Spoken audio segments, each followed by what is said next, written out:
Hey guys, it's Aman and Christina from Our Rich Journey. Today we are talking about robo-advisors. Robo-advisors like M1 Finance, Betterment, Acorns, Personal Capital, and a number of them. But on today's video, we are going to focus on answering this question of whether or not they are good investments for achieving financial independence.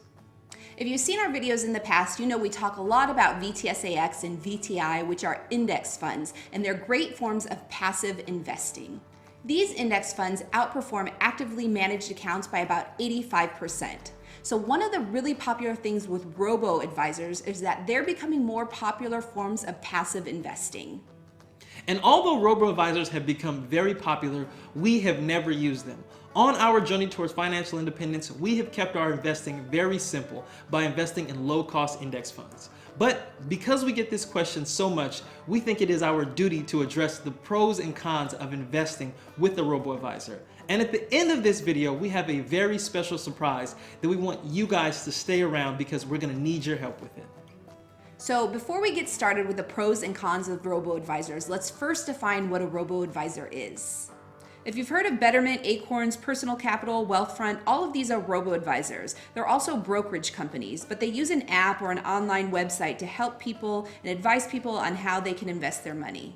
But unlike actual financial advisors, robo-advisors use their digital platform to offer a simplified, low-cost way to invest. With robo-advisors, you typically download their app or go to their website and answer questions online about your financial background, your level of risk, and how much money you have to invest. You also identify your goals, your values, and maybe when you want to retire. Then these apps use a computer algorithm to determine what you should invest in based off of your risk tolerance and your goals.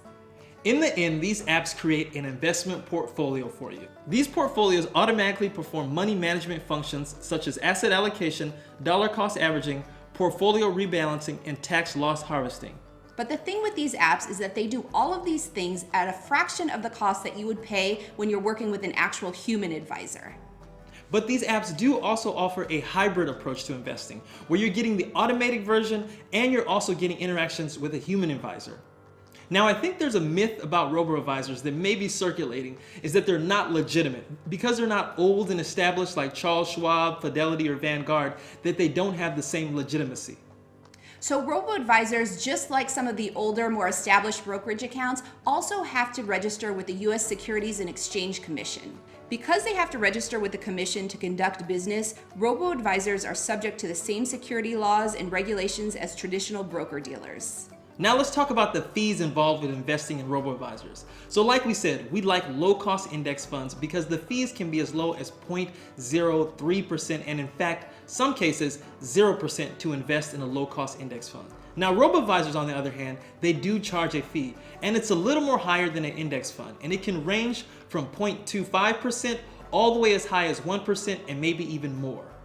Now, some of you have heard about M1 Finance, which is a platform that charges no fees for investing. That is a really small exception to these robo-advisors. So we're going to talk about the robo-advisors in general as if they charge fees because most of them do.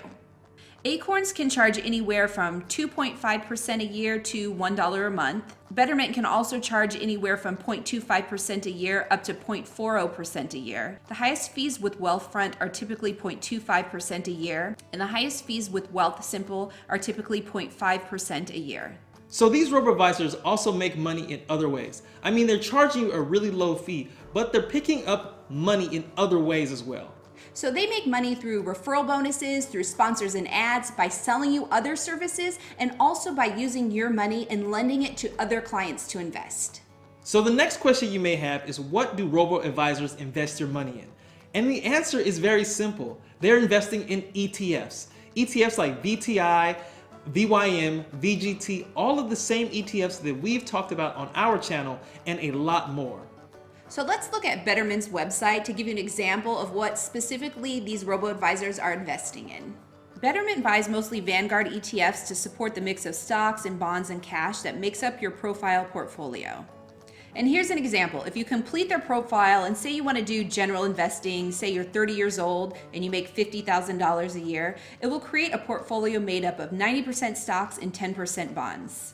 As you can see, their stock ETFs are made up of every imaginable type. You have ETFs made up of large companies, international companies, small companies, And their bonds also have the same makeup. And VTI is the biggest ETF held in most of these funds. Now with Betterment and most of these robo-advisors, you can run these types of scenarios where you put in your age, your asset allocation desire, your risk level, your goals, all of these things they will use to build you a portfolio. And this brings us to the third question that we have about robo-advisors, is how do you compare their performance? Because these portfolios are so unique to every individual, it is really hard to identify how well a portfolio performs relative to the market.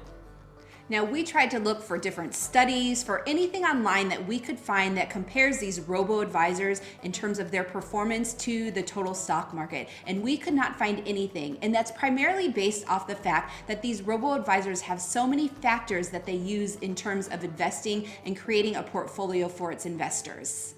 So let's go through the pros and cons of these robo-advisors. We'll start with the pros. And the number one pro that we see with them is that it gets people started in investing. It is very easy to create these, to open up these apps and start investing right away. So we love that about robo-advisors, is that it makes it very easy for people. And number two, robo-advisors provide a great way to set your goal and to track them. They have really cool tools that allow you to estimate how you get from one point in your investment to a further point. And the third thing we like about them is that they allow you to optimize your investing. Because they're doing the rebalancing, the tax loss harvesting, a lot of the things that you have to do yourself, they should be doing it in an optimal way.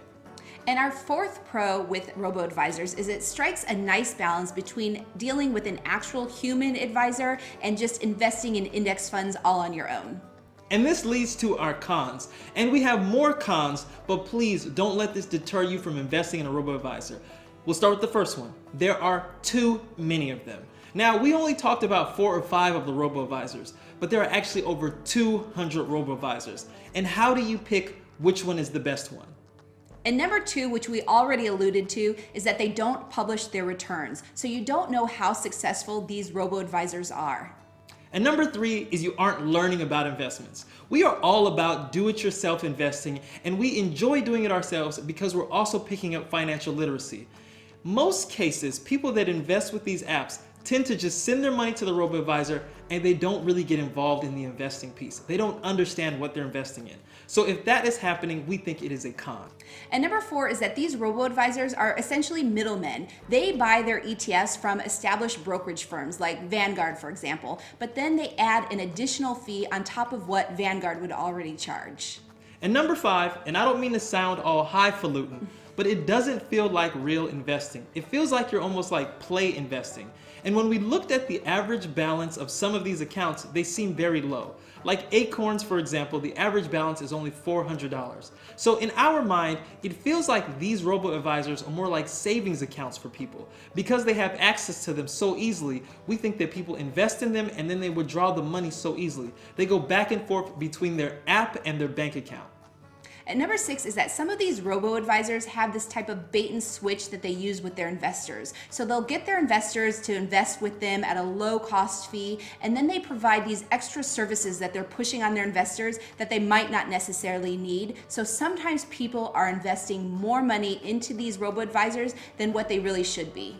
And the last con is you don't need all those ETFs. When we looked at the makeup of some of these robo-advisors, they had portfolios that were made up of 10, 20, 30 ETFs, when we believe strongly that you can achieve financial independence by investing in maybe 1 or 2 ETFs. And so just the sheer number of ETFs that they pack into some of these robo-advising portfolios seems excessive. So those are our pros and cons. And just because we have so many cons doesn't mean that we are closed-minded. We are always open to new types of investments. And so what we want to do moving forward is we want to try something new, and we're going to ask for your help. We want you guys to comment down below and make a recommendation on a robo-advisor that we should subscribe to, that we should invest our own money into.